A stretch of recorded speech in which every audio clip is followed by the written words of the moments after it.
جو جوانی میں توبہ کرتا ہے نا اس کا مزہ ہی کچھ اور ہے. ترک لذت میں جو لذت ہے نا وہ حاصل لذت میں نہیں ہے. شاید آپ سمجھ جائیں. یعنی کوئی لذت مل رہی ہے اسے چھوڑ دو. کیوں چھوڑ دو؟ اس کے لیے چھوڑ دو.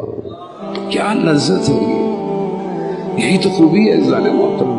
مل رہا ہے نہیں، تیری خاطر پڑھے گا، تیری خاطر. رجب علی خیاط گھر میں نامحرم گناہ موجود، کہاں میں دروازہ بند کر کے آتا ہوں. جانے لگے دروازے کھڑے کھڑے خدا سے فیصلہ کر لیا، سودا کر لیا، لین دین کر لیا. پروردگار تیری خاطر دروازہ کھول کے باہر جا رہا ہوں، تو میری خاطر کیا کرے گا؟ کھولا، باہر گئے، خدا نے عالم برزخ کھول دیا. کر کے دیکھے زندگی میں، وہ جب تک کریں گے نہیں تجربہ نہیں کر سکتے. نامحرم نظر آئے آنکھیں جھکا لیں.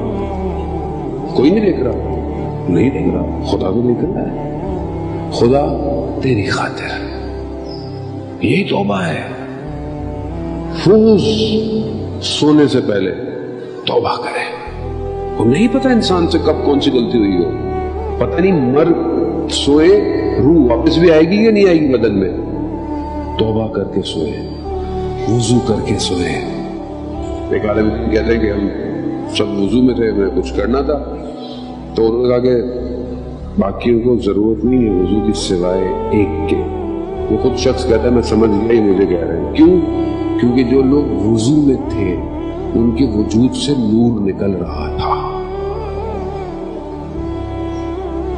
با وضو رہے ہر وقت. کیا پرابلم ہے؟ کتنی دیر لگتی ہے وضو کرنے میں؟ وضو کا ہر وقت وضو ہے. اولیاء خدا یہ ان کے سٹیپ میں سے ایک سٹیپ ہے کہ ہر وقت وضو میں رہو. وضو نہ جاؤ، وضو کر لو. کیا مادی فائدے بھی ہوتے ہیں، رزق میں بھی اضافہ ہوتا ہے، اور معنوی فائدے بھی ہوتے ہیں. اور جب آپ وضو میں ہوں گے تو آپ منہ سے کچھ بولتے وقت شرم کریں گے. آپ دیکھتے ہوئے آپ وضو میں ہو، نماز پڑھنے جا رہا ہوں، نہیں دکھاؤ بھائی، نہیں ابھی میں وضو میں ہوں، ہے نا ایسا. تو ہر وقت وضو میں رہو، نہیں دیکھو گے کچھ. پھر میں وضو میں ہوں. کتنا آسان دین ہے. کتنا مشکل کر دیا ہے مولویوں نے.